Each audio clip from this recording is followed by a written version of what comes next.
Hey, what's going on everyone? Gareth here, FCP Euro. Welcome back to another DIY video. Today, I'm going to be working on a 2016 GLC 300 on the lift behind me.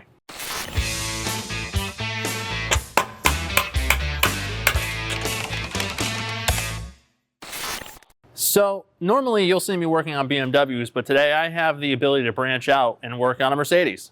And what we're going to be doing today is replacing the low temp cooling circuit water pump, which happens to be an electric water pump. We're actually doing a full diagnosis video on this car because this type of cooling system is so widely used now in modern cars that understanding performance problems and seeing where those performance problems can come from, particularly on the low temp cooling circuit, is its own separate issue entirely. So we're gonna have a full diag video that's gonna be related to this DIY video. So if you wanna see that diag video and how we figured out it was the pump that failed, we'll go ahead and link it to you. But past that, this is a very simple DIY. Let's talk about some of the tools we're going to do this job, and then we can go ahead and jump right into the steps that you need to swap this out. So you don't really need too many tools to do this job. You'll need an 8mm socket for most of the undercar splash shields, an E10 Torx for the mounting bracket. I have a 1/4-inch ratchet. There's a couple of pop rivets, so pop rivet pliers always come in useful. And then a pocket flathead screwdriver and a little mini pry bar, which the little pocket screwdriver can do the same. But this is all you really need to gain access to it, and this is all you need to remove and install the new one, so pretty straightforward. So now that we talked about the tools, let's go ahead and jump into it. So on this GLC 300, the low temp circuit pump is actually behind the front right wheel well, but we're going to gain access from removing this forward splash shield. It's held in with a series of 8mm self-tapping screws, so just go ahead and pull all these out and drop the tray.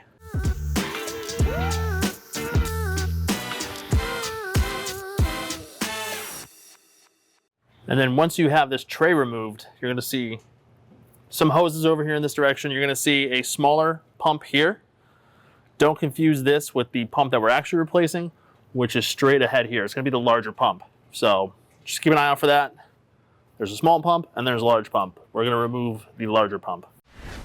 So here's our power connector, signal connector, and ground connector for the pump. This is what controls the pump. We're going to pull up on the lock like so, and then pull the connector off.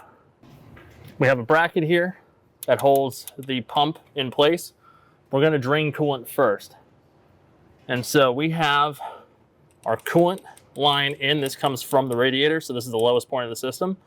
Before you open this up, make sure the expansion tank cap is loose. That allows air in. It'll drain a lot faster and not slosh around and make a huge mess. But we want to drain from the lowest point, which is here. And then you also see we have another feed line that comes in. We drain from here first. In regards to the expansion tank that should be open, it's going to be the tiny one in the back right corner of the engine bay, back left if you're facing it, but real position's back right. So this uses the quick connectors. Usually they hook up pretty quick, but they don't disconnect very quickly. And we're going to be moderately careful pulling this off. Going to rock it back and forth. Very little coolant just came out, a little surprising.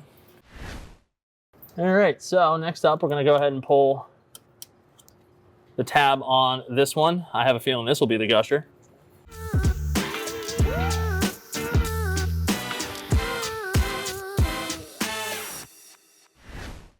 And now we have an E10 Torx socket that holds the pump in place to the bracket.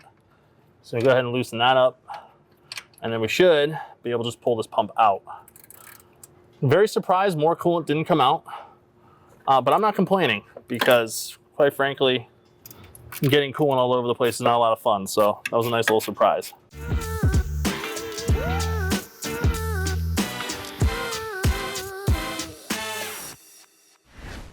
It's always a good idea before you install anything, make sure that the replacement part is identical to what came out.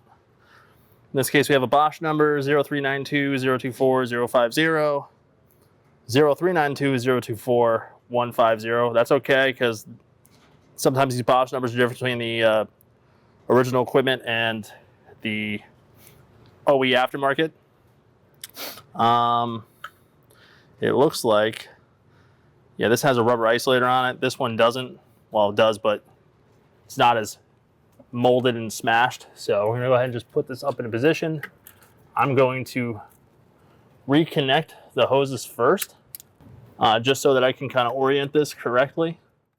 And then I can put the bracket back in so that I don't have to worry about it dripping all over the place. I need to get it kind of back into its housing, like so. The bracket has a hook, so it kind of like latches onto itself. And then we'll take the screw and line it up. See, the only tricky part about this is going to be getting the screw to engage. There we go. If the bracket is not sitting correctly on the pump, you will not be able to get the screw started by hand. I know you can't see, but once I get my hand out of there, you'll be able to kind of see how it goes together. And then we're just going to tighten it up. We don't have to go crazy here.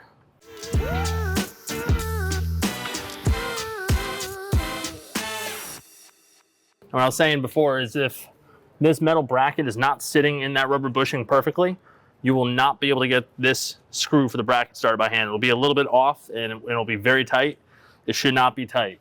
So just make sure the bracket's seated correctly and you're not gonna have any problems. So now that we've done that, we're gonna plug the electrical connector back in. There we go, locked in place. Just make sure that's locked. Make sure the hoses are seated correctly.